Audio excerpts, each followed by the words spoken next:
Hello my dear students of class 12। Biology के लिए कुछ सिलेबस है जो इस साल रिड्यूस किया है। कोविड-19 के कारण इस साल सिलेबस को थोड़ा सा रिड्यूस किया है और 30% सिलेबस को इस साल रिड्यूस किया है। आप लोग देखेंगे आपके एनसीईआरटी बुक में जो कंटेंट्स दिया हुआ है उसके अंदर टोटल 16 चैप्टर है और कितने यूनिट्स है? 5 यूनिट्स है। तो आप एनसीईआरटी बुक देखेंगे ना तो उसमें यूनिट 6 से स्टार्ट किया हुआ है और यूनिट 6 से लेकर यूनिट 10 तक आप लोगों को दिया हुआ है बायोलॉजी में। तो आप देखेंगे थोड़ा सा यहाँ पे स्टूडेंट्स में आप लोगों को यहाँ पे दिखाया हूँ क्लियर कि यूनिट जो 6 है इसका नेम है रिप्रोडक्शन। और रिप्रोडक्शन जो यूनिट है इसके अंदर टोटल कितने चैप्टर्स हैं? 4 चैप्टर्स हैं। और चैप्टर जो 4 चैप्टर्स है ना उसमें तो नेम आपको मालूम ही है। फर्स्ट चैप्टर है reproduction in organisms, second chapter है sexual reproduction in flowering plants और थर्ड जो चैप्टर है वो है ह्यूमन रिप्रोडक्शन और जो फोर्थ चैप्टर है वो रिप्रोडक्टिव हेल्थ है। इस तरह से आप लोग नेम बिल्कुल अपने एनसीईआरटी बुक से देख लेंगे। मैं यहाँ पे नंबर को इंडिकेट कर दिया हूँ। एक चीज़ देखेंगे यहाँ पे मैंने लिखा है नंबर ऑफ चैप्टर्स। यहाँ पे लिखा है नंबर ऑफ चैप्टर्स। यहाँ पे ओल्ड कर दिया है, यहाँ पे न्यू कर दिया है। ओल्ड मतलब 2019 और 1920 में आपने क्या पढ़ा है वो है, और इस साल न्यू सिलेबस जो रिड्यूस किया है उसमें क्या पढ़ना है। तो देखिएगा जो रिप्रोडक्शन यूनिट है इसके अंदर से जो फर्स्ट चैप्टर है ना उस चैप्टर का नेम क्या है? Reproduction in organisms. इस चैप्टर को इस साल रिड्यूस कर दिया है, इस चैप्टर को नहीं पढ़ना है। बाकी चैप्टर्स को पूरा का पूरा स्टडी करना है, उसमें से कोई भी पार्ट को डिलीट नहीं किया है। तो अब देखेंगे इसके अंदर इस साल आप लोग को कितना चैप्टर पढ़ना है? 3 चैप्टर पढ़ना है और इस 3 चैप्टर से आपको कितना मार्क्स का? 14 मार्क्स का क्वेश्चन आएगा। चलिए इसके बाद हम लोग देखते हैं यूनिट 7। यूनिट 7 का नेम है जेनेटिक्स एंड इवोल्यूशन। बहुत ही यहाँ पे एक इम्पोर्टेंट पॉइंट देखेंगे स्टूडेंट्स। इस यूनिट के अंदर 3 चैप्टर है। टोटल कितना चैप्टर? 3 चैप्टर। इस साल इस यूनिट से जो लास्ट वाला चैप्टर 7 चैप्टर है, चैप्टर 7 जिसका नेम इवोल्यूशन है, इस चैप्टर को डिलीट कर दिया है और 2 चैप्टर को आपको पढ़ना है। कौन कौन सा? Principle of inheritance and variation और सेकंड जो चैप्टर है मॉलिक्यूलर बेसिस ऑफ इनहेरिटेंस। तो जेनेटिक्स एंड इवोल्यूशन के अंदर 2 चैप्टर को पढ़ना है, चैप्टर 5 और 6 को पढ़ना है, लेकिन जो चैप्टर 7 है इवोल्यूशन इसको आपको नहीं पढ़ना है इस साल। तो 2 चैप्टर से आपको कितना मार्क्स का क्वेश्चन आएगा? 18 मार्क्स का क्वेश्चन आएगा। तो एक चैप्टर से 9 मार्क्स का क्वेश्चन आएगा। तो ये जो यूनिट है स्टूडेंट्स इस साल के लिए आप लोगों के लिए बहुत ही इंपॉर्टेंट यूनिट है, genetics and evolution. Next unit का बात करते हैं बायोलॉजी इन ह्यूमन वेलफेयर। तो देखिएगा इसके अंदर भी 3 चैप्टर्स है। तो इसमें देखना है जो चैप्टर 3 है, फर्स्ट है ह्यूमन हेल्थ एंड डिजीज। उसके बाद जो चैप्टर है मतलब जो चैप्टर 8 है, यूनिट 8 के अंदर जो चैप्टर 8 है, 8 से स्टार्ट किया है ना, 8, 9, 10 3 चैप्टर है। तो इसमें से जो 9 चैप्टर है मतलब बायोलॉजी इन ह्यूमन वेलफेयर का जो चैप्टर 9 है strategies for enhancement in food production, इसको क्या कर दिया है इस साल के लिए? रिड्यूस कर दिया है। इस चैप्टर को नहीं पढ़ना है। इसके बाद हम चलते हैं यूनिट 9 जिसका नेम है बायोटेक्नोलॉजी। तो बायोटेक्नोलॉजी में 2 चैप्टर है, 2 चैप्टर दोनों को पढ़ना है, किसी चैप्टर को यहाँ पे रिड्यूस नहीं किया है। तो मैंने लिख दिया है यहाँ पे नो रिडक्शन, कोई भी चैप्टर को यहाँ रिड्यूस नहीं किया है। और दोनों चैप्टर से देखिएगा प्रीवियस ईयर में इससे 10 मार्क्स का क्वेश्चन आता था, लेकिन इस साल इससे 12 मार्क्स का क्वेश्चन आने वाला है, टोटल 12 मार्क्स का। तो एक चैप्टर से कितना क्वेश्चन होगा? 6 मार्क्स का क्वेश्चन होगा। तो ये देखेंगे बायोटेक्नोलॉजी से कोई रिडक्शन नहीं है। नेक्स्ट देखते हैं यूनिट 10। यूनिट 10 इकोलॉजी है और इकोलॉजी में भी टोटल 4 चैप्टर है, लेकिन इस साल 2 चैप्टर इसमें से रिड्यूस कर दिया है। कौन कौन सा? चैप्टर जो 14 है इकोसिस्टम, इसको भी नहीं पढ़ना है। और लास्ट वाला जो चैप्टर है 16 इन्वायरमेंटल इशू, इसको भी आप लोगों को नहीं पढ़ना है। और इस यूनिट से भी टोटल कितना क्वेश्चन आएगा? तो मतलब कितना मार्क्स का क्वेश्चन आएगा, 12 मार्क्स का क्वेश्चन आएगा इस साल। तो टोटल मार्क्स अगर आप ऐड करते हैं तो 17 मार्क्स हो गया थ्योरी से, और 30 मार्क्स आपको मिल जाएगा प्रैक्टिकल से, टोटल 100 हो गया। मैं एक चीज़ यहाँ पे छोटा सा मेंशन कर दिया हूँ, परसेंटेज ऑफ रिड्यूस्ड पोर्शन और सिलेबस। इस साल 30% सिलेबस को रिड्यूस किया है। कैसे देखिएगा, मैंने क्या किया है, is equal to reduced chapter by total chapter into 100। तो रिड्यूस्ड चैप्टर कितना है, 5 है। देखिए तो टोटल चैप्टर कितना था, 16 था ना, लेकिन इस साल आपको 11 चैप्टर ही पढ़ना है, मतलब 5 चैप्टर को रिड्यूस कर दिया है। तो 5 रिड्यूस्ड चैप्टर 5 और टोटल चैप्टर कितना है 16 इंटू 100। तो इसको सॉल्व कीजिएगा तो 31.25 राउंड फिगर में लीजिएगा तो कितना होगा, 31% होगा। तो इस साल 30% जो 30% सिलेबस को क्या कर दिया है, रिड्यूस कर दिया है। तो ये रहा सिलेबस बायोलॉजी के लिए, बहुत ही इम्पोर्टेंट मैसेज है। मैं इसको आपको बता के समझा दिया कि आप इस साल जो प्रिपरेशन करेंगे बायोलॉजी का, उसमें आपको कोई डिफ़िकल्टीज नहीं होगा। Okay, thank you. Hello my dear students, previous video में मैंने आप लोगों को oogenesis पढ़ाया था। आज के वीडियो में हम लोग को बहुत ही इंपॉर्टेंट पॉइंट्स एक दिखना है, एक टॉपिक दिखना है जिसका नाम है मेंस्ट्रुअल साइकिल। देखिएगा, मेंस्ट्रुअल साइकिल जो ये फीमेल के अंदर का सबसे इंपॉर्टेंट कैरेक्टरिस्टिक फीचर है। और देखिएगा, मेंस्ट्रुअल साइकिल एक्चुअली इसको हम लोग बेसिक का बात करें ना, तो सेक्सुअल साइकिल जो होता है ना, फीमेल के अंदर एक साइकिल होता है जिसको बोलते हैं सेक्सुअल साइकिल। तो सेक्सुअल साइकिल 2 टाइप का होता है, एक मेंस्ट्रुअल साइकिल होता है और एक ईस्ट्रस साइकिल होता है, या वो ईस्ट्रस साइकिल्स बोलते हैं। तो मेंस्ट्रुअल साइकिल जो होता है ना, ये कैरेक्टरिस्टिक फीचर है फीमेल का। ओइस्ट्रस साइकिल भी कैरेक्टरिस्टिक फीचर है फीमेल का, लेकिन मेंस्ट्रुअल साइकिल और ओइस्ट्रस साइकिल में थोड़ा डिफरेंस है।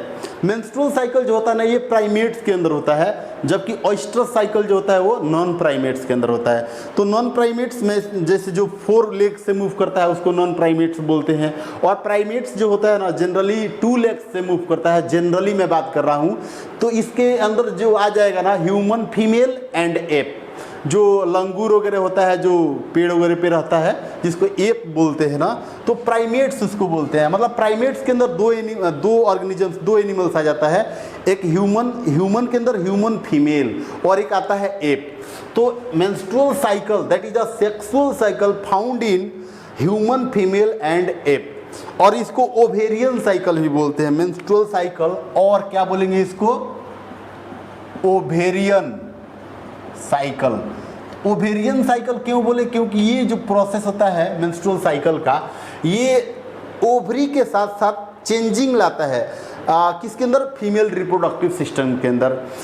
This cycle can take place changing inside the female reproductive system including ovary. तो ओवरी क्या हो गया, फीमेल रिप्रोडक्टिव सिस्टम का ही पार्ट है, प्राइमरी सेक्स ऑर्गन है फीमेल रिप्रोडक्टिव ऑर्गन का।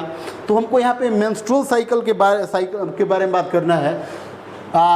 These are the characteristic feature menstrual cycle is found in this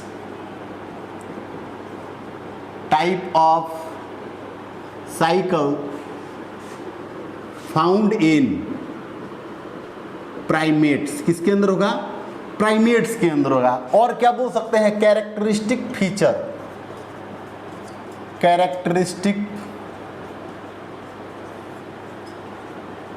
features of primates.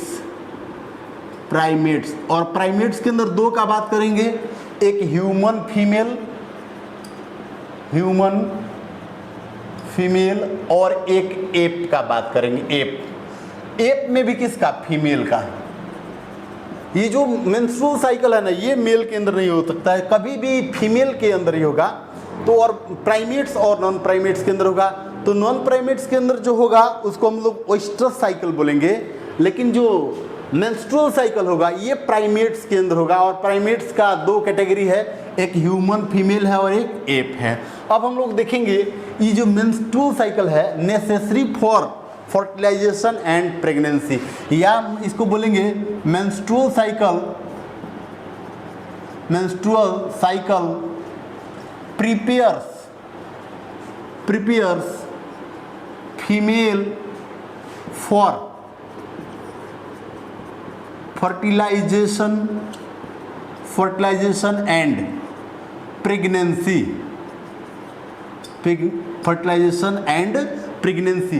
अगर फीमेल के अंदर मेंस्ट्रुअल साइकिल नहीं आता है, नहीं होता है एक प्रॉपर वे में, प्रॉपर मैनर में, तो उस फीमेल के अंदर ओवुलेशन नहीं होगा, मतलब एग उसके अंदर नहीं बन सकता है, एग प्रोड्यूस नहीं हो सकता है। दूसरा चीज़ उसके अंदर प्रेगनेंसी कभी वो कंसीव नहीं कर सकती है। तो ये मेंस्ट्रुअल साइकिल जो है ना, that is the very very important mechanism और metabolic process found in the female. तो मेंस्ट्रुअल साइकिल में क्या होता है एक्चुअली देखेंगे, menstrual cycle start at puberty in female. मेंस्ट्रुअल साइकिल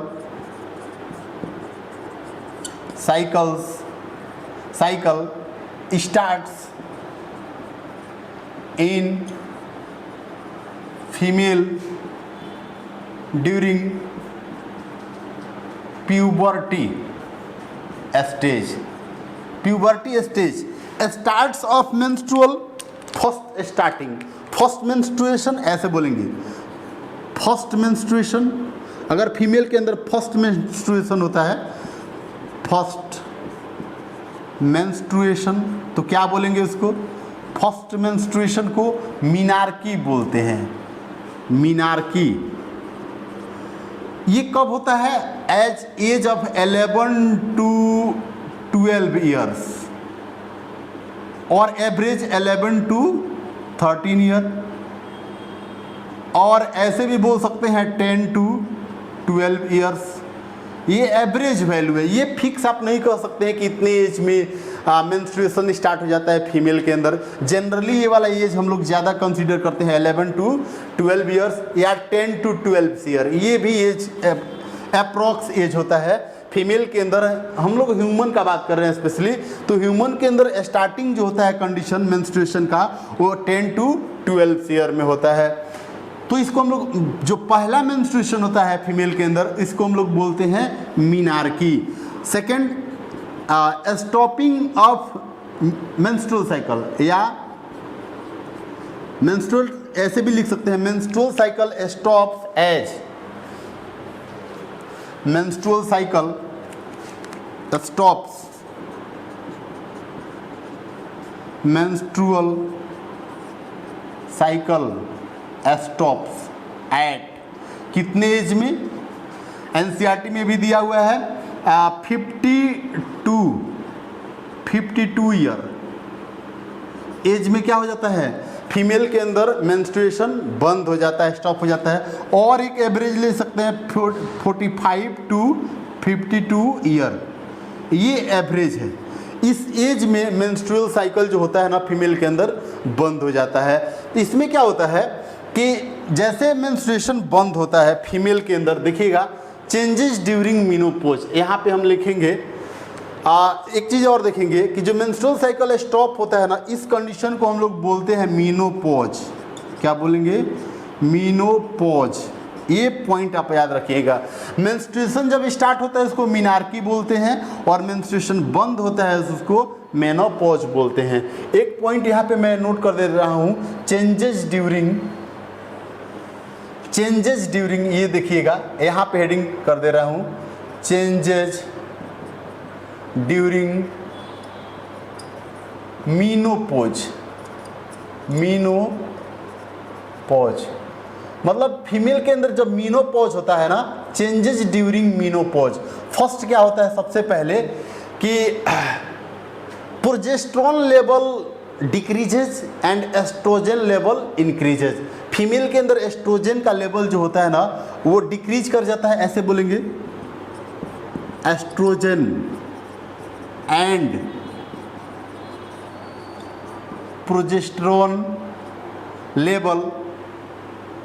लेवल डिक्रीजेज, या डिक्रीज किसके अंदर? Decrease in female, where very little amount of testosterone increases। तो अब क्या होगा? फीमेल के अंदर एस्ट्रोजन एंड प्रोजेस्टेरोन का लेवल डिक्रीज करता है मेनोपॉज में, लेकिन देखिएगा यहाँ पे अंडरलाइन कर लीजिएगा, टेस्टोस्टेरोन का लेवल क्या होता है, बहुत लिटिल अमाउंट में इंक्रीज कर जाता है। तो इसका क्या रिजल्ट होता है, रिजल्ट ऑफ टेस्टोस्टेरोन, यहाँ पे लिख दे रहे हैं रिजल्ट ऑफ टेस्टोस्टेरोन। टेस्टोस्टेरोन, अब देखिएगा टेस्टोस्टेरोन तो मेल के अंदर होता है ना, और ये टेस्टोस्टेरोन क्या करता है, सेकेंडरी सेक्सुअल कैरेक्टर को डेवलप करता है मेल के अंदर। तो मेनोपॉज के कंडीशन में ये जो टेस्टोस्टेरोन का लेवल जो फीमेल के अंदर थोड़ा सा बढ़ जाता है, बहुत लिटिल अमाउंट में बढ़ता है, ज़्यादा नहीं बढ़ता है, तो क्या होता है, कुछ कैरेक्टर अपीयर्ड होता है फीमेल के अंदर। कौन सा character, hot flushes, first hot flushes, मतलब बॉडी हीट, बॉडी क्या कर जाता है, body gets heated, body heat हो जाएगा उसका।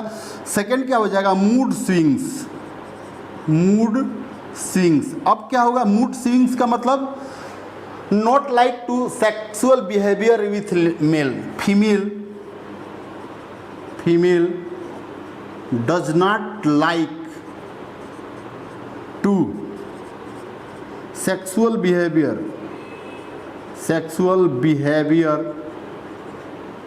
विथ मेल, मतलब सेक्सुअल इंटरकोर्स है, सेक्सुअल बिहेवियर का एक जो डिजायरनेस होता है वो फीमेल के अंदर क्या कर जाता है, लॉस कर जाता है।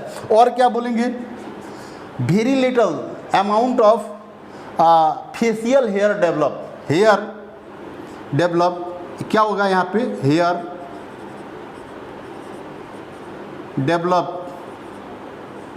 developed on face in very little amount, क्या होगा, बहुत कम फेशियल हेयर भी क्या कर जाता है, फीमेल के ऊपर डेवलप कर जाता है टेस्टोस्टेरोन के इफेक्ट से। तो ये मैंने कुछ आपको बेसिक कॉन्सेप्ट बताया, किससे, मेंस्ट्रुअल साइकिल से। अब हम लोग क्या करते हैं, mechanism of menstrual cycle detail study कर लेते हैं। मैकेनिज्म ऑफ मेंस्ट्रुअल साइकिल या phase of menstrual cycle. Menstrual cycle के कितने फेज हैं इसको देखिएगा, फेजेज या फेज ऑफ मेंस्ट्रुअल साइकिल। तो मेंस्ट्रुअल साइकिल के जनरली 4 फेज होता है। एक होता है मेंस्ट्रुएशन, सेकंड होता है फॉलिक्यूलर फेज और प्रोलिफरेटिव फेज। जो थर्ड फेज होता है उसको ओवुलेटरी फेज बोलते हैं, और लास्ट फोर्थ जो फेज होता है उसको ल्यूटियल फेज बोलते हैं। तो थोड़ा सा देखेंगे हम लोग phase of menstrual cycle. Next heading हो जाएगा phase of menstrual cycle. There are 4 phases of menstrual cycle. There are 4 phases of menstrual cycle. Menstrual cycle के कितने फेज हैं, 4 फेजेज हैं। फर्स्ट जो फेज है, फर्स्ट फेज, इसको बोलते हैं हम लोग मेंस्ट्रुअल फेज, मेंस्ट्रुअल फेज। अब देखिएगा ये जो मेंस्ट्रुअल फेज है ना, ये कब तक मतलब सस्टेन करता है, 4 to 5 डेज। फीमेल के अंदर कब तक होगा, 4 to 5 डेज तक होगा। जैसे मेंस्ट्रुएशन स्टार्ट होगा तो ये 4 to 5 डेज तक होता है। इसको और हम लोग बोलते हैं ब्लीडिंग फेज, ब्लीडिंग फेज। तो इससे आपको क्लियर हो रहा है कि मेंस्ट्रुअल फेज और इसी को बोलते हैं bleeding phase. In this phase bleeding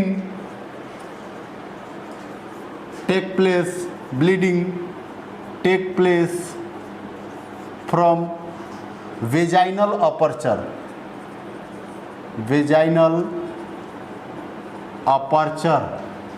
और वल्वा। वेजाइनल अपर्चर से या वेजाइनल ओपनिंग से ब्लीडिंग आता है, कितने दिन के लिए, 4 to 5 डेज के लिए ब्लीडिंग आता है। तो इसके बाद जो सेकेंड स्टेज आता है उसको बोलते हैं फॉलिक्यूलर फेज, फॉलिक्यूलर फेज, और इसी को बोलते हैं हम लोग फॉलिक्यूलर फेज, और इसी को बोलते हैं प्रोलिफरेटिव फेज, प्रोलिफरेटिव फेज। क्या बोलते हैं इसको? Proliferative phase. और ये कब से कब तक होगा? 10 to 12 डेज, 10 to 12 डेज, और ऐसे बोल सकते हैं 10 to 13th डेज, 13 डेज। इसको बोलते हैं हम लोग क्या? फॉलिक्यूलर और प्रोलिफरेटिव फेज। इस फेज में क्या होता है? The endometrium lining of uterus again repaired. इसमें क्या होता है? The endometrium lining, the endometrium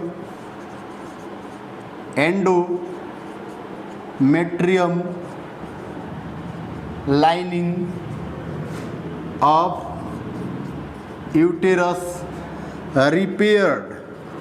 इसमें क्या होता है? रिपेयर्ड कर जाता है। लेकिन ब्लीडिंग फेज में क्या होता है? Endometrium lining, endometrium lining ruptured out with bleeding, with bleeding, इसलिए इसको ब्लीडिंग फेज बोलते हैं। थर्ड, इसमें इसके बाद जो थर्ड फेज होता है, थर्ड फेज, इसको बोलते हैं ओवुलेटरी और ओवुलेशन फेज।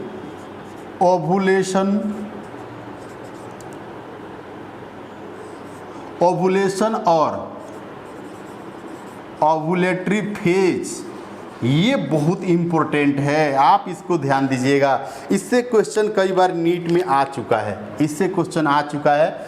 ओवुलेटरी फेज और ओवुलेशन फेज, ये एग्जैक्ट, अगर मेंस्ट्रुएशन प्रॉपर हो, व्हेन मेंस्ट्रुएशन और menstrual cycle is proper, then ovulation occurs at 14th days of menstrual cycle।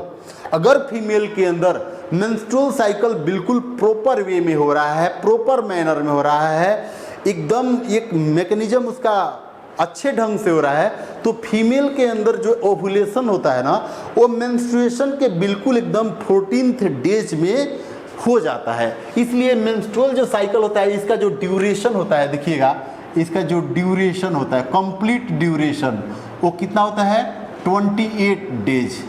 कितना होता है जी? 28 डेज। मैं अभी आप लोगों को बिल्कुल टाइमिंग यहाँ पे जोड़ के बता देता हूँ कि कैसे क्या कब होगा। तो ओवुलेशन और ओवुलेटरी फेज क्या होगा? Takes place at 14th days of menstrual cycle or menstruation if menstrual cycle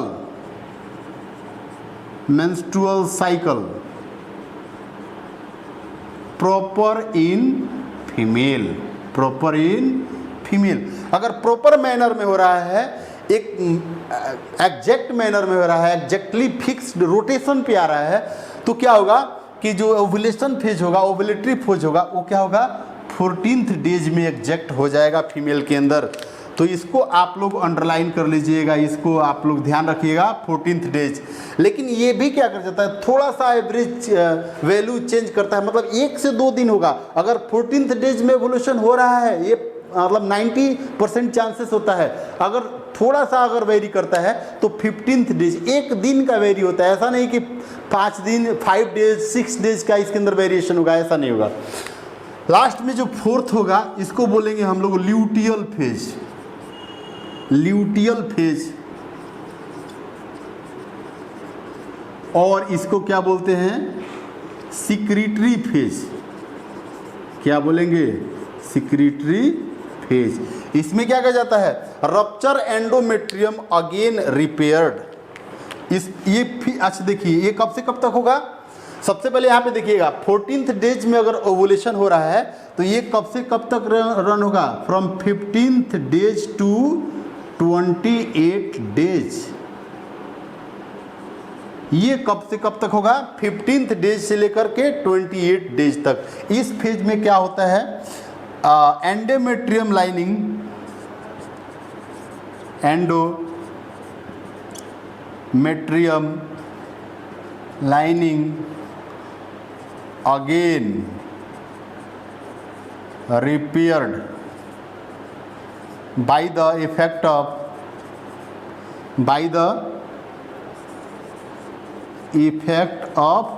progesterone hormone. कौन सा हार्मोन होगा, प्रोजेस्टेरोन हार्मोन के एक्शन में प्रोजेस्टेरोन जो हार्मोन है उसके इफेक्ट से जो एंडोमेट्रियम लाइनिंग है वो फिर अगेन क्या कर जाएगा, रिपेयर हो जाएगा। तो थोड़ा देखिएगा कि जो मेंस्ट्रुअल साइकिल है इसका कितना फेज है, 4 फेज है। जो फर्स्ट फेज है इसको बोलते हैं मेंस्ट्रुअल फेज और ब्लीडिंग फेज। इस फेज में क्या होता है, endometrium lining of uterus, endometrium lining यहाँ पे थोड़ा जोड़ लीजिएगा, of uterus ruptured out with bleeding. Bleeding के साथ मतलब ब्लड के साथ जो एंडोमेट्रियम लाइनिंग है यूटेरस का वो क्या कर जाता है, रप्चर आउट होता है। और ये जो फेज होता है कितना से कितना दिन तक होगा, 4 to 5 डेज होगा। लास्ट जो सेकेंड स्टेप है, मतलब सेकेंड जो स्टेज है, सेकेंड फेज है मेंस्ट्रुअल साइकिल का, उसको बोलते हैं फॉलिक्यूलर फेज और प्रोलिफरेटिव फेज।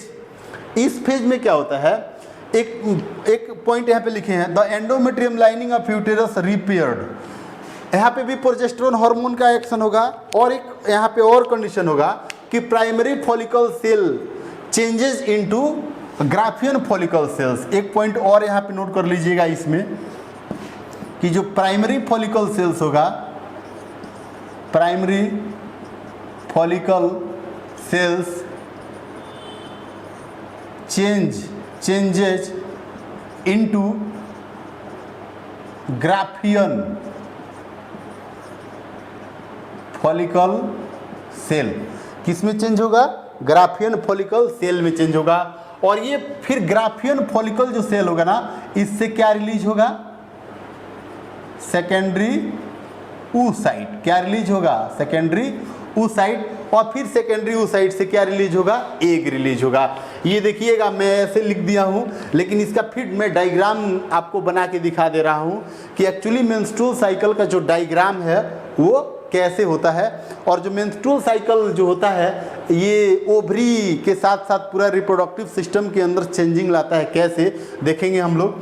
तो ये मैंने दिखाया मेंस्ट्रुअल साइकिल का फेज। तो मैंने फर्स्ट फेज बताया क्या, menstrual phase, bleeding phase. Second phase बताया फॉलिकुलर फेज और प्रोलिफरेटिव फेज। इसमें क्या होता है, जो प्राइमरी फॉलिकल सेल्स है वो ग्राफियन फॉलिकल में चेंज होता है और ग्राफियन फॉलिकल से सेकेंडरी oocyte रिलीज होता है और लास्ट में सेकेंडरी oocyte क्या करता है, 14th डेज में एक एग को रिलीज करता है। सेकेंडरी oocyte रिलीज करता है 14th डेज में। और सेकेंडरी oocyte से एग कब रिलीज होगा, जब स्पर्म सेकेंडरी oocyte को टच करेगा, किसमें, फैलोपियन ट्यूब में। तो ये हो गया प्रोलिफरेटिव फेज। ये कब से कब तक होगा, 10 to 12 डेज और 10 to 13 डेज तक होगा। उसके बाद से जो थर्ड फेज होगा इसको बोलेंगे ओवुलेशन और ओवुलेटरी फेज। ये क्या होगा, take place at the 14th days, बिल्कुल एक दिन exact 14th days of menstrual cycle और menstruation if menstrual cycle proper in manner. अगर फीमेल के अंदर एकदम बिल्कुल 28 डेज पर रिपीट कर रहा है, इस मंथ में भी 28 डेज हुआ, अगले मंथ में भी 28 डेज हुआ, तो एकदम बिल्कुल फिक्स डेज में अगर रिपीट कर रहा है तो जो ओवुलेशन होगा एग्जैक्ट 14th डेज पे होगा, जिसको हम लोग बोलेंगे ओवुलेशन और ओवुलेटरी फेज। लास्ट में आता है ल्यूटियल फेज और सिक्रीटरी फेज। ये कब होगा, ओवुलेशन के बाद 15th डेज से लेकर के 28 डेज तक होगा। तो अब हम लोग देखेंगे क्या क्या यहाँ पे कंडीशन होगा, इसका हम लोग डायग्राम लेते हैं कि मेंस्ट्रुअल साइकिल। तो स्टूडेंट अभी आपने देखा मेंस्ट्रुअल साइकिल के कितने फेज को मैंने बताया। अब देखना है हम लोग को कि मेंस्ट्रुअल साइकिल का जो डायग्रामेटिक रिप्रेजेंटेशन है उसको कैसे हम लोग समझते हैं। मैंने आपको दिखा दिया कि मेंस्ट्रुअल साइकिल के कितने फेज होते हैं। मेंस्ट्रुअल साइकिल के 4 फेज हैं। फर्स्ट क्या है, मेंस्ट्रुअल फेज। सेकंड क्या है, फॉलिकुलर फेज। थर्ड क्या है, थर्ड जो है ओवुलेशन फेज, और फोर्थ जो फेज है उसको बोलते हैं ल्यूटियल फेज और सिक्रेटरी फेज। और सबका मैंने ड्यूरेशन भी आपको दिखा दिया। अब हम लोग देखते हैं diagrammatic representation of menstrual cycle. Diagrammatic representation of menstrual cycle, कैसे हम लोग इसको रिप्रेजेंट करेंगे, diagrammatic representation of menstrual cycle. ये क्या बताएगा, एक्चुअली ये डायग्रामेटिक रिप्रेजेंटेशन ये शो करेगा कि फीमेल के रिप्रोडक्टिव सिस्टम के अंदर क्या क्या चेंजेज होता है ड्यूरिंग मेंस्ट्रुअल साइकिल। मतलब मेंस्ट्रुअल साइकिल के कंडीशन में फीमेल का जो रिप्रोडक्टिव सिस्टम है उसके अंदर क्या क्या चेंजेज होता है। तो हम लोग क्या करते हैं ना कि इसको लेबल कर लेते हैं हम लोग। एक हम यहाँ पे लेबल कर ले रहे हैं, ऐसे हम लोग इसको अलग अलग लेवल में डिवाइड कर ले रहे हैं, ऐसे हम कर ले रहे हैं इसको।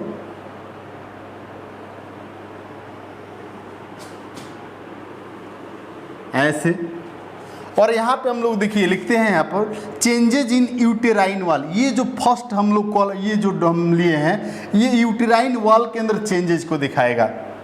फर्स्ट क्या लेंगे, changes in uterine wall. Uterine wall के अंदर क्या क्या चेंजेज होगा हम लोग इसमें शो करेंगे। नीचे में हम लोग से ले रहे हैं फेजेज ऑफ मेंस्ट्रुअल साइकिल का फेज तो आपको मालूम ही है 4 फेज होगा। फर्स्ट मेंस्ट्रुअल फेज होगा या मेंस्ट्रुएशन उसको बोलेंगे। यहाँ पे मैं क्या कर ले रहा हूँ, एक लाइन और ले रहा हूँ, देखिएगा ऐसे डॉटेड लाइन, देखिए कंटिन्यू लाइन, डॉटेड लाइन से भी इसको आप दिखा सकते हैं। यहाँ डॉटेड लाइन से भी, डॉटेड लाइन से ये इसको भी आप डॉटेड लाइन से दिखाइए तो और अच्छा रहेगा। ये जितना लाइन मैंने लिया है ना सबको डॉटेड लाइन से दिखा दीजिए। ऐसे बुक के अंदर दिया भी है डॉटेड लाइन, अलग अलग सेपरेट करके सबको। आप ऐसे भी बस कंसेप्ट समझना है। ये dotted line,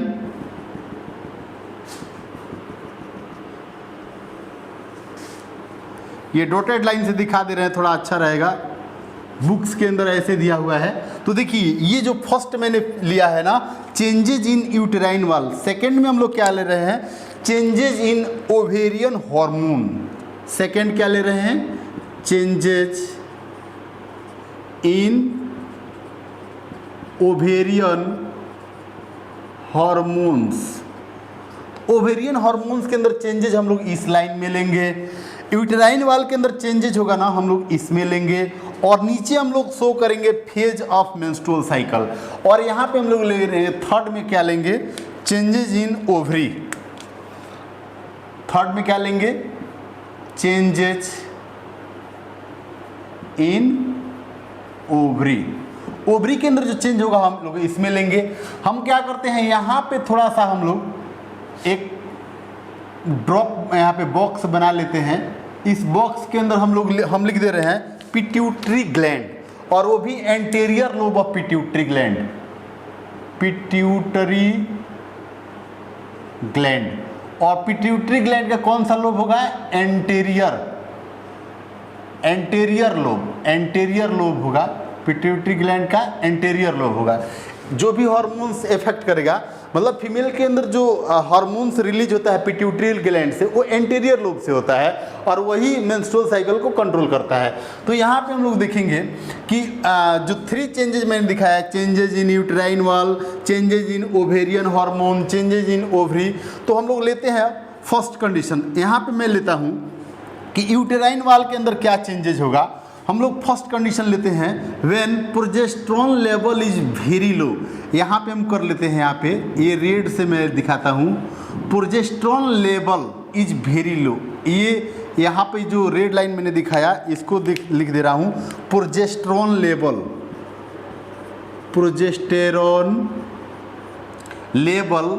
is very low.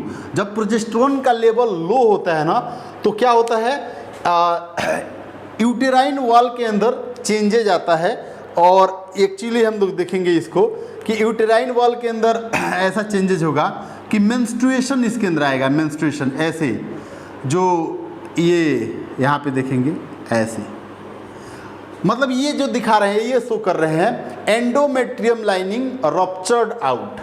ये मेंस्ट्रुएशन फर्स्ट जो फेज होगा, फर्स्ट फेज जो होगा मेंस्ट्रुएशन, और मेंस्ट्रुएशन क्या होगा, कितने दिन तक होगा, 4 to 5 डेज, 4 to 5 डेज के लिए होगा। तो इसको बोलेंगे हम लोग मेंस्ट्रुएशन। ब्लीडिंग फेज, इसी को बोलेंगे क्या, ब्लीडिंग फेज। और ब्लीडिंग फेज में क्या होता है, रप्चरिंग ऑफ, ऐसे भी लिखेंगे, रप्चरिंग ऑफ एंडोमेट्रियम। जो एंडोमेट्रियम किसका पार्ट है, एंडोमेट्रियम ये यूटेरस का पार्ट है, और मेंस्ट्रुएशन में क्या होगा, एंडोमेट्रियम रप्चर्ड आउट होगा। उसके बाद देखिएगा यहाँ पे मैं थोड़ा सा अलग अलग पार्ट कर ले रहा हूँ। तो प्रोजेस्टेरोन का लेवल जब लो होता है ना, तो मेंस्ट्रुएशन फेज आता है, फीमेल के अंदर मेंस्ट्रुएशन आता है। तो देखिएगा यहाँ पे मैं थोड़ा सा लिख दे रहा हूँ फिर से, लो लेवल ऑफ प्रोजेस्टेरोन,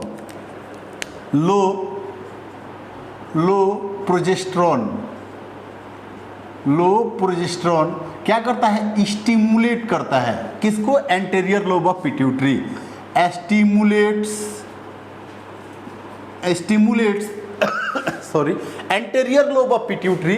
और जैसे ये लो लेवल ऑफ प्रोजेस्टेरोन, देखिएगा जो लो लेवल ऑफ प्रोजेस्टेरोन है, ये क्या करता है, एंटीरियर लोब ऑफ पिट्यूटरी को स्टिमुलेट करता है, और ये स्टिमुलेट होता है ना, तो ये रिलीज करता है FSH। कौन सा हार्मोन, FSH। FSH का फुल फॉर्म क्या होता है, फॉलिक्यूलर स्टिमुलेटिंग हार्मोन। FSH जो होता है, FSH यहाँ पे लिख दे रहा हूँ, FSH, इसका फुल फॉर्म क्या होता है, फॉलिक्यूल, या आप इसको बोल सकते हैं फॉलिक्यूलर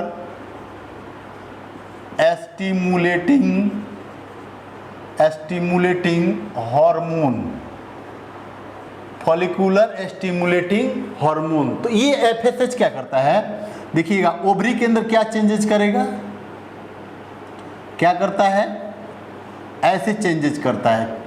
क्या चेंजेस करेगा, देखिए ग्राफियन जो प्राइमरी फॉलिकल सेल्स है ओवरी के अंदर, मैंने आप लोगों को जब ओवरी का TS पढ़ाया था तो उसमें मैंने बताया था प्राइमरी फॉलिकल सेल्स, ये जितना सेल है ये क्या है, सपोज मान के चलिए क्या है, प्राइमरी फॉलिकल सेल्स। तो जितने प्राइमरी फॉलिकल सेल्स है ना, इस प्राइमरी फॉलिकल सेल्स का बीच वाला सेल क्या करता है, ग्रोथ करता है। ये बीच वाला सेल ग्रो कर गया, और बीच वाला सेल फिर इसके चारों तरफ क्या हो गया, ये बहुत सारा प्राइमरी फॉलिकल सेल्स हो गया। फिर इसका ग्रोथ हुआ, आगे इसका ग्रोथ हुआ, बीच वाला सेल और थोड़ा बड़ा हो गया, और इसके चारों तरफ प्राइमरी फॉलिकल सेल, ऐसे ये प्राइमरी फॉलिकल सेल्स हो गया, प्राइमरी फॉलिकल सेल। और प्राइमरी फॉलिकल सेल ये फाइनली इंक्रीज करके, ये वाला थोड़ा सा हम लोग थोड़ा सा और आगे बनाएंगे तो ठीक रहेगा, यहाँ पे बनाएंगे, मतलब बीच वाला सेल और साइज में ग्रोथ कर गया, और साइज में ग्रोथ किया, और इसके चारों तरफ क्या आ गया, primary follicle cell, primary follicle cell. ऐसा मतलब प्राइमरी फॉलिकल सेल के अंदर कंटिन्यूअस ग्रोथ हो रहा है due to the effect of FSH। और ये प्राइमरी फॉलिकल्स फाइनली जा करके एक बड़ा सेल में कन्वर्ट हो जाता है, और इसी को बोलते हैं Graafian follicle cell. Graafian actually scientist का नेम है, और ग्राफियन ने पहले इस सेल को देखा था, इसलिए इसका नेम क्या हो गया, ग्राफियन फॉलिकल सेल्स। ये बड़ा सेल होता है, मतलब प्राइमरी फॉलिकल सेल्स ये ग्रोथ करके स्ट्रक्चर बनाता है, और इसके बाहर से भी एक लेयर होता है प्राइमरी फॉलिकल सेल्स का, और बीच में ये सेल्स क्या होता है, हैंगिंग पोजीशंस में रहता है। तो इसको हम लोग बोलते हैं, इसके आउटर में 2 लेयर होता है। एग्जाम में क्वेश्चन आ जाता है, draw the neat and clean diagram of Graafian follicle sales. तो ये हो गया ग्राफियन, ग्राफियन फॉलिकल सेल। अब देखिएगा ग्राफियन फॉलिकल सेल तक का ये लाइनिंग मैं अलग कर दे रहा हूं ये, और देखिएगा फर्स्ट फेज क्या हो गया, मेंस्ट्रुएशन या मेंस्ट्रुअल फेज, मेंस्ट्रुएशन साइकिल का जो फर्स्ट फेज है मेंस्ट्रुअल, इसको थोड़ा लिख देते हैं मेंस्ट्रुअल फेज। और मेंस्ट्रुअल फेज कितना दिन तक होगा, 4 to 5 डेज। सेकेंड जो स्टेज आएगा ये यहाँ से यहाँ तक, इसको बोलते हैं फॉलिक्यूलर फेज, फॉलिक्यूलर फेज, और इसी का नेम दिए थे प्रोलीफरेटिव फेज। देखिएगा प्रोलीफरेटिव का मतलब होता है growth in primary follicle cell. अब प्राइमरी फॉलिकल सेल का ग्रोथ होगा। अब देखिएगा ये जो फॉलिकल सेल्स है ना, ये क्या करता है, जितना फॉलिकल सेल है ये रिलीज करता है एस्ट्रोजन हार्मोन। कौन सा, एस्ट्रोजन हार्मोन रिलीज करता है, एस्ट्रोजन हार्मोन। और जो एस्ट्रोजन हार्मोन के कारण ये जो यहाँ पे प्रोजेस्टेरोन का लेवल लो है, लेकिन यहाँ पे अब देखिएगा एस्ट्रोजन का लेवल हाई हो जाता है। ये क्या इंडिकेट करता है, increase the level of estrogen. किसको इंडिकेट कर रहा है, increase the level of estrogen, estrogen के लेवल को इंडिकेट कर रहा है एस्ट्रोजन।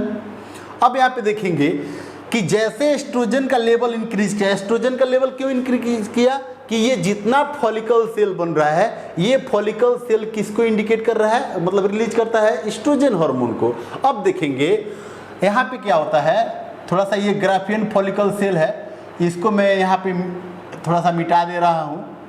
देखेंगे यहाँ पे इसको नोट कर दे रहे हैं, ये ग्राफियन फॉलिकल सेल, यहाँ पे लिख दे रहे हैं इसको ग्राफियन फॉलिकल सेल। अब देखिएगा ये ग्राफियन फॉलिकल सेल रप्चर होता है और सेकेंडरी oocyte को रिलीज करता है। ये पूरा ग्राफियन फॉलिकल है, लेकिन इसके बीच में जो ब्लैक वाला स्ट्रक्चर दिखाया हूं ये सेकेंडरी oocyte है। तो यहाँ पे हम लिखेंगे कि ये जो फॉलिकल सेल है ये क्या कर रहा है, एस्ट्रोजन हार्मोन को रिलीज कर रहा है, और एस्ट्रोजन हार्मोन का लेवल क्या हो रहा है, हाई हो रहा है। तो यहाँ पे मैं इंडिकेट किया हूँ चेंजेज इन ओवेरियन हार्मोन। तो ओवरी के अंदर एस्ट्रोजन का लेवल क्या हो जाएगा, बहुत हाई हो जाएगा। तो यहाँ पे मैं एक पॉइंट और लिख दे रहा हूँ, high estrogen level also stimulate, किसको स्टिमुलेट करता है, stimulate anterior lobe of pituitary, anterior lobe of pituitary, anterior lobe of pituitary. तो पिट्यूटरी क्या करेगा, ये दो फंक्शन करता है। एस्ट्रोजन के इफेक्ट से जो एंटेरियर लोब ऑफ पिट्यूटरी उसके अंदर दो चेंजेस आता है। एक फर्स्ट क्या करता है, एफएसएच के लेवल को डिक्रीज कर देता है, एफएसएच के लेवल को डिक्रीज कर देता है। और सेकंड क्या करता है, एलएच के लेवल को इंक्रीज कर देता है। देखिएगा बहुत इंपॉर्टेंट पॉइंट, एस्ट्रोजन का जो हाई लेवल होता है ना, ये एंटेरियर लोब ऑफ पिट्यूटरी को स्टिमुलेट करता है। और जब anterior lobe of pituitary stimulate होता है तो एफएसएच के लेवल को डिक्रीज करता है और एलएच के लेवल को इंक्रीज कराता है। और यही एलएच हार्मोन जो होता है ना, रेस्पॉन्सिबल फॉर ओवुलेशन, ये एलएच हार्मोन इस ग्राफियन फॉलिकल सेल को स्टिमुलेट करता है। और ये ग्राफियन फॉलिकल सेल अपने से एक सेकेंडरी oocyte को रिलीज करता है। तो ये देखिएगा यहाँ पे ये जो ल्यूटिनाइजिंग हार्मोन, एलएच का नेम क्या हो गया,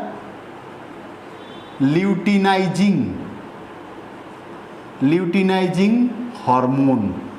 और ये ल्यूटिनाइजिंग जो हार्मोन है, luteinizing hormone responsible for ovulation, responsible for ovulation, ovulation के लिए रेस्पॉन्सिबल होता है। तो ये एलएच क्या करता है, इस ग्राफियन फॉलिकल सेल को क्या करता है, स्टिमुलेट करता है। क्या करता है, स्टिमुलेट करता है। तो ये जो ग्राफियन फॉलिकल सेल है रप्चर कर जाता है। ग्राफियन फॉलिकल सेल जब रप्चर करेगा तो ऐसे मैं स्ट्रक्चर दिखा दे रहा हूँ। देखिए बाहर ये ग्राफियन फॉलिकल सेल क्या कर गया, रप्चर कर गया। ग्राफियन फॉलिकल सेल क्या कर गया, रप्चर कर गया। और रप्चर होने के बाद से यहाँ से क्या रिलीज कर दिया, थोड़ा सा इसको और छोटा कर दे रहा हूँ, ये रप्चर हो गया और यहाँ से रिलीज कर दिया, ये सेकेंडरी oocyte है, बीच वाला पार्ट ये क्या है, सेकेंडरी oocyte। और इसके अंदर मैं ये दिखा दे रहा हूँ ऐसे स्ट्रक्चर, तो ये हो गया सेकेंडरी oocyte, सेकेंडरी oocyte। और ये सेकेंडरी oocyte रिलीज हो गया तो ये वाला जो छोटा सा फेज आया ना, इसी को हम लोग क्या बोलते हैं, ओवुलेशन। क्या बोलते हैं इसको, ओवुलेशन। और देखिएगा ये जो रप्चर्ड ग्राफियन फॉलिकल सेल है, यहीं पर आपको ज़्यादा ध्यान देना है। ये जो रप्चर ग्राफियन फॉलिकल सेल है, ये रप्चर ग्राफियन फॉलिकल सेल ये किस में कन्वर्ट हो जाता है, कन्वर्ट इनटू कार्पस ल्यूटियम। ये ग्राफियन फॉलिकल सेल जो रप्चर्ड ग्राफियन फॉलिकल सेल है, ये किस में कन्वर्ट हो जाता है, कन्वर्टेड इनटू कार्पस ल्यूटियम। किस में कन्वर्ट हो जाता है, कार्पस ल्यूटियम। ये जो ग्रीन वाला है ये रप्चर्ड ग्राफियन फॉलिकल है, ruptured Graafian follicle cell. Ruptured Graafian follicle cell किस में कन्वर्ट हो जाता है, कार्पस ल्यूटियम में। और कार्पस ल्यूटियम वर्क्स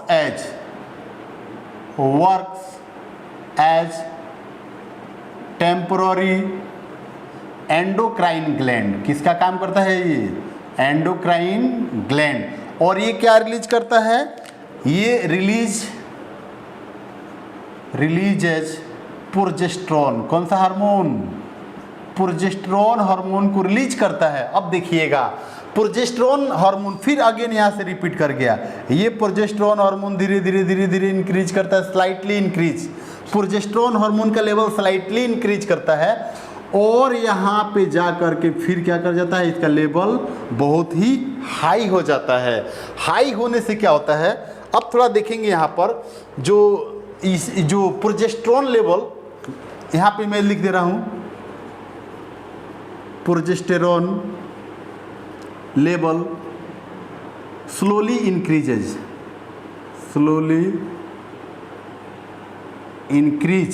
स्लोली क्या होता है, इंक्रीज होता है। और आकर के यहाँ पे क्या होता है, high level of progesterone, high level of progesterone if fertilization takes place in female.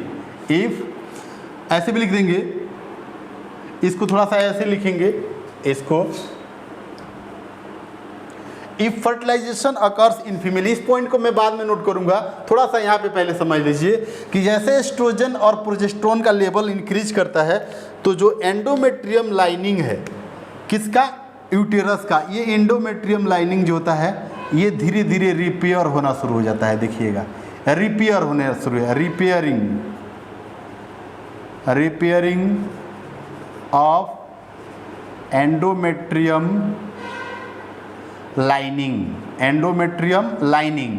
और एंडोमेट्रियम लाइनिंग कितना हो जाता है, 2 to 3 millimetre thick and glandular. कैसा हो जाता है, ग्लैंडुलर हो जाता है। ये क्या होता है, जो एंडोमेट्रियम लाइनिंग है ना, ये ग्लैंड के जैसे बिहेव करता है, कुछ सब्सटेंस को सीक्रेट करता है। नेक्स्ट यहाँ पे देखने, इसके बाद से क्या होता है कि जो प्रोजेस्टेरोन का लेवल जैसे इंक्रीज करता है तो एंडोमेट्रियम लाइनिंग जो होता है ना और थिक हो जाता है। एंडोमेट्रियम लाइनिंग ये क्या हो जाता है, और थिक हो जाता है। एंडोमेट्रियम लाइनिंग थिक कितना हो जाएगा, about 5 millimetre thick, 5 millimetre thick हो जाता है। थिक 5 मिलीमीटर थिक हो जाता है, मतलब मोटाई इसका बढ़ जाता है। और यहाँ पे 2 to 3 मिलीमीटर है, आगे जाने पर और इसका थिकनेस बढ़ जाता है। और देखेंगे ये जो ल्यूटियम बन गया ना यहाँ पे कार्पस ल्यूटियम, तो ये वाला जो फोर्थ फेज आ जाता है इसी को बोलते हैं हम लोग ल्यूटियल फेज। क्या बोलते हैं इसको? Luteal phase. ल्यूटियल फेज, और इसी को बोलते हैं हम लोग सिक्रीटरी फेज। क्यों इसको सिक्रीटरी फेज और ल्यूटियल बोलेंगे? क्योंकि ये ग्राफियन फॉलिकल है ना, वो किस में कन्वर्ट हो जाता है? कार्पस ल्यूटियम में। और कार्पस ल्यूटियम क्या करता है? अगेन एंडोमेट्रियम लाइनिंग को थिक करने में हेल्प करता है। सो ल्यूटियल फेज, ल्यूटियल जो टर्म लिया गया है वो कार्पस ल्यूटियम से लिया गया है। तो एक कंडीशन यहाँ पे लिखेंगे कि अगर फीमेल के अंदर, यहाँ पे 2 point. First point, if fertilization takes place in female, then carpus luteum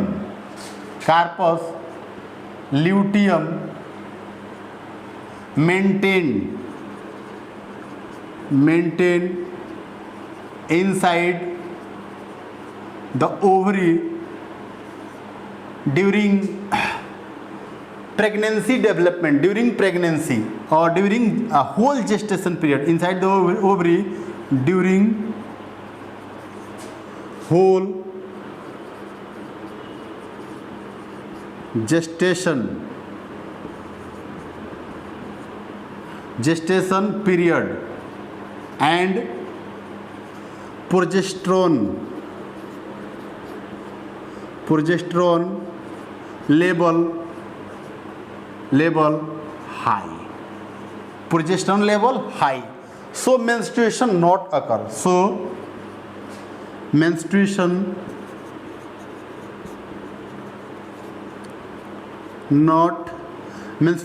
does not, ऐसे लिखेंगे, does not occur in female। मेरा बात आप लोगों को समझ में आ गया कि अगर फीमेल के अंदर फर्टिलाइजेशन नहीं होगा तो कार्पस ल्यूटियम ओवरी के अंदर मेंटेन रहेगा और ये कंटिन्यूअसली रिलीज करता रहेगा प्रोजेस्टेरोन हार्मोन को। क्या करेगा? ये कंटिन्यूअसली रिलीज करेगा। मैंने यहाँ पे लिखा है if fertilization take place in female then corpus luteum maintain inside the ovary during whole gestation period and progesterone level high, so menstruation does not occur in female. If fertilization not take place, second point, if fertilization not take place, if fertilization does not, if fertilization, ये थोड़ा सा point यहाँ पे cut गया होगा, थोड़ा short में मैं लिख दे रहा हूँ, बहुत बड़ा सेंटेंस हो गया है और थोड़ा सा इस साइड में चला गया होगा। मैं यहाँ पे लिख दे रहा हूँ, यहाँ पे first point, if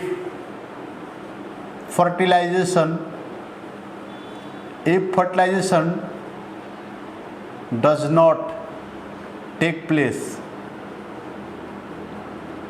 in female, अगर फर्टिलाइजेशन नहीं होता है तो क्या होगा? Corpus luteum maintain, corpus luteum क्या रहेगा? मेंटेन, कार्पस ल्यूटियम क्या रहेगा? मेंटेन रहेगा और प्रोजेस्टेरोन हार्मोन रिलीज होता रहेगा। सो प्रोजेस्टेरोन लेवल हाई होगा, progesterone level high, so menstruation does not take place. क्या होगा? Menstruation does not takes place. Female के अंदर मेंस्ट्रुएशन नहीं आएगा। मेंस्ट्रुएशन न आने का कारण क्या है? Progesterone hormone. मतलब फीमेल के अंदर प्रोजेस्टेरोन का लेवल हाई रहेगा तो इसके अंदर मेंस्ट्रुएशन नहीं आएगा।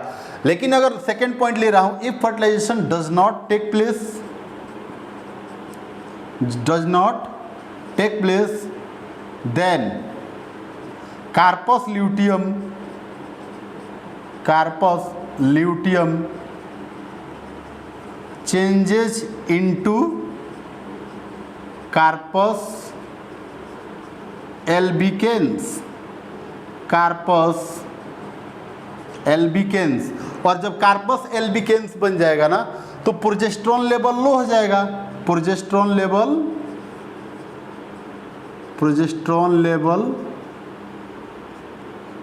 लेवल क्या हो जाएगा, डिक्रीज कर जाएगा, प्रोजेस्टेरोन लेवल डिक्रीज कर जाएगा।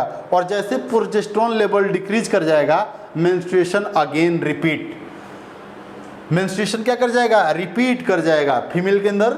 यहाँ पे मैंने क्या लिखा, प्रोजेस्टेरोन लेवल लो, तो जैसे प्रोजेस्टेरोन का लेवल लो होगा, यहाँ पे क्या लिखा हूँ, मेंस्ट्रुएशन कब आ रहा है, जब प्रोजेस्टेरोन का लेवल क्या हो रहा है, लो हो रहा है। तो फिर ये साइकिल फिर क्या कर जाएगा, रिपीट कर जाएगा।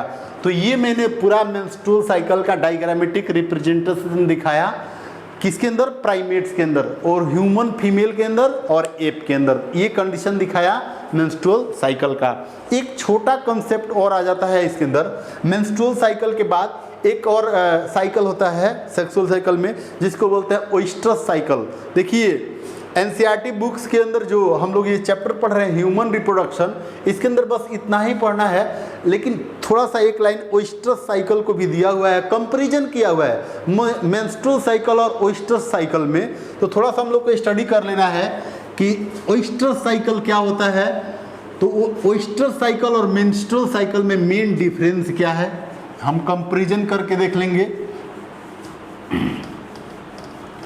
तो इसके बाद मैं थोड़ा सा आप लोगों को मेंस्ट्रुअल साइकिल बता देता हूँ, सॉरी ओइस्ट्रस साइकिल, और तब हम लोग दोनों का कंपैरिजन देख लेंगे और ये टॉपिक क्या हो जाएगा, कंप्लीट हो जाएगा। तो उसके बाद हम लोग स्टडी करेंगे फर्टिलाइजेशन। तो देखिए मेंस्ट्रुअल साइकिल ये पूरा मैंने बता दिया। अगर इसके अंदर कोई भी डाउट होता है तो आप लोग तुरंत व्हाट्सअप करेंगे। काइंडली रिक्वेस्ट टू यू कि आप क्या करेंगे, व्हाट्सअप करेंगे कोई भी कन्फ्यूजन होने से। तो हम लोग देखते हैं ना, एक नेक्स्ट टॉपिक है ओइस्ट्रस साइकिल। देखिएगा ओइस्ट्रस साइकिल नेक्स्ट टॉपिक। थोड़ा सा ये आपको कॉम्पिटिटिव लेवल से बहुत ही आपके लिए अच्छा है, ये एनसीईआरटी बुक स्टडी करिए थोड़ा कॉम्पिटिटिव लेवल पे। तो देखिएगा ओइस्ट्रस साइकिल क्या होता है, this type of cycle found in non primates. ये क्या होगा, क्या होता है, फाउंड इन नॉन प्राइमेट्स। और ये जो प्राइमेट्स होता है, नॉन प्राइमेट्स, ये भी क्या है, मैमल ही है, ये मैमल्स है। Generally walks by 4 legs। जो नॉन प्राइमेट्स होगा ना, ये वॉक्स बाई 4 legs। तो नॉन प्राइमेट्स के अंदर जो साइकिल होता है ना, इसको बोलते हैं हम लोग ओइस्ट्रस साइकिल। क्या होता है, ब्लीडिंग डज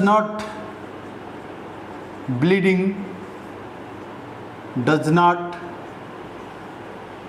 फाउंड इन, ऐसे भी बोल सकते हैं in this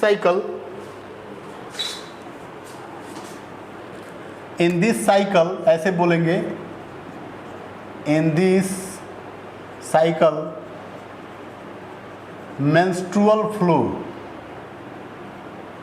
menstrual flow does not takes place through vaginal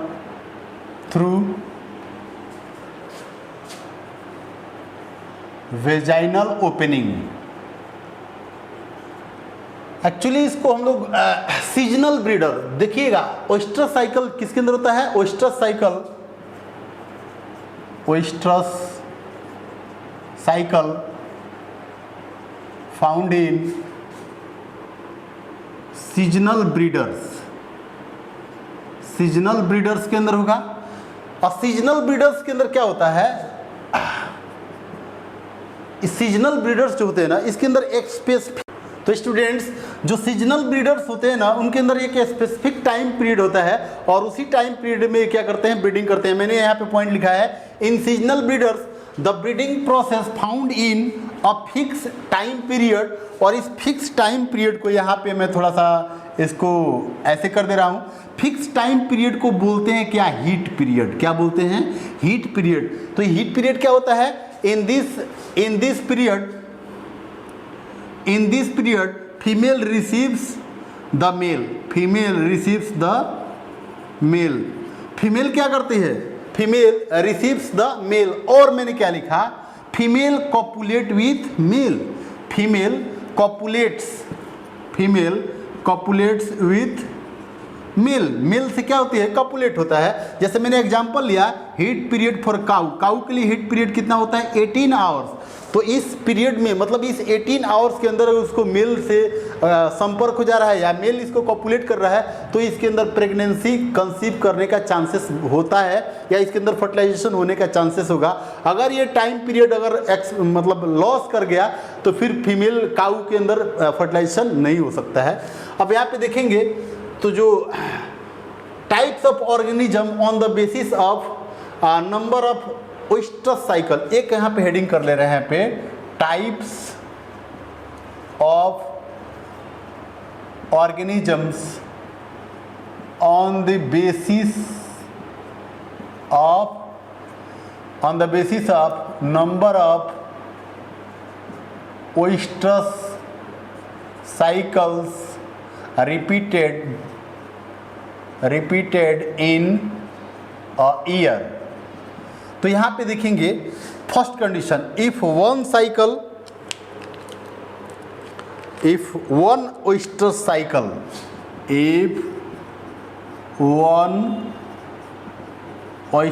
cycle per year, तो क्या बोलेंगे इस कंडीशन में? ऑर्गेनिज्म को क्या बोलेंगे?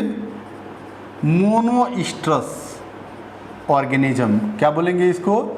मोनोइस्ट्रस ऑर्गेनिज्म। एग्जाम्पल आप लोग याद रखिएगा, मोनोइस्ट्रस ऑर्गेनिज्म का जो एग्जाम्पल होता है वो होता है डियर। क्या होता है?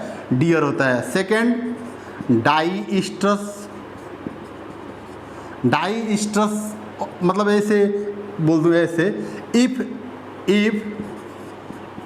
To oestrus cycle per year, तो इसको हम लोग बोलेंगे क्या? Dioestrus organism. और डाइस्ट्रस ऑर्गेनिजम्स इसमें एग्जाम्पल क्या हो जाएगा? Cats and dogs. Example cats and dogs. ये 2 बार ब्रीडिंग कर सकते हैं, एक ईयर में 2 बार इनके अंदर ब्रीडिंग हो सकता है। थर्ड लेंगे पॉलीस्ट्रस, मतलब if oestrus cycle many times per year, तो हम लोग इसको क्या बोलेंगे? Polyoestrus organism. और इसका एग्जाम्पल क्या हो जाएगा? इसका एग्जाम्पल हो जाएगा guinea pigs and rats. Guinea pigs and rats इसका एग्जाम्पल हो जाएगा पॉलीस्ट्रस ऑर्गेनिज्म का। तो ये देखेंगे, इसको बोलते हैं ओइस्ट्रस साइकिल। यहाँ पे आप लोगों को याद रखना है कि जो ओइस्ट्रस साइकिल होगा वो नॉन प्राइमेट्स के अंदर होगा, और नॉन प्राइमेट्स भी क्या है? मैमल्स है। एक चीज़ देखेंगे, इसके अंदर मेंस्ट्रुअल फ्लो नहीं होगा, कि हीट पीरियड इसके अंदर आएगा तो इसके अंदर इससे मेंस्ट्रुअल फ्लो नहीं होगा। जैसे मेंस्ट्रुअल साइकिल में जो प्राइमेट्स हैं, तो मेंस्ट्रुअल साइकिल में फर्स्ट फेज मैंने बताया है मेंस्ट्रुएशन और उसको ब्लीडिंग फेज। तो उस फेज में क्या होता है? 4 से 5 डेज के लिए फीमेल के वेजाइना से ब्लीडिंग आता है, लेकिन ओइस्ट्रस साइकिल में ब्लीडिंग नहीं आएगा, और इसके लिए अंदर फिक्स टाइम पीरियड होता है, और इसी टाइम पीरियड में इसके अंदर फर्टिलाइजेशन होगा, और इस फिक्स टाइम पीरियड को हम लोग बोलते हैं हीट पीरियड। और इस हीट पीरियड के अंदर क्या होता है? फीमेल मेल को कंसीव करती है, मेल को रिसीव करती है या मेल से कॉपुलेट होती है। यहाँ पे हीट क्या बोलेंगे, heat period different, heat period जो होता है ना डिफरेंट, जो हीट पीरियड जो होता है ना फिक्स नहीं होता है, ये चेंज होता रहता है। Heat period changes in different organism में, यहाँ पे लिख देंगे heat period changes in different non primates, different non primates. तो डिफरेंट नॉन प्राइमेट्स होते हैं ना, उनके अंदर हीट पीरियड क्या कर जाता है, चेंज कर जाता है, बिल्कुल एक नहीं होता है। जैसे मैंने एक एग्जांपल लिया है, काऊ के अंदर हीट पीरियड कितना होता है, 18 आवर्स। तो स्टूडेंट यहाँ पे मैंने आपको स्ट्रेस साइकिल भी बता दिया, मेंस्ट्रुअल साइकिल भी बता दिया। नेक्स्ट क्लास जब हम लोग पढ़ेंगे तो वहाँ पे हम लोग पढ़ेंगे फर्टिलाइजेशन। आज के लिए इतना ही, थैंक यू।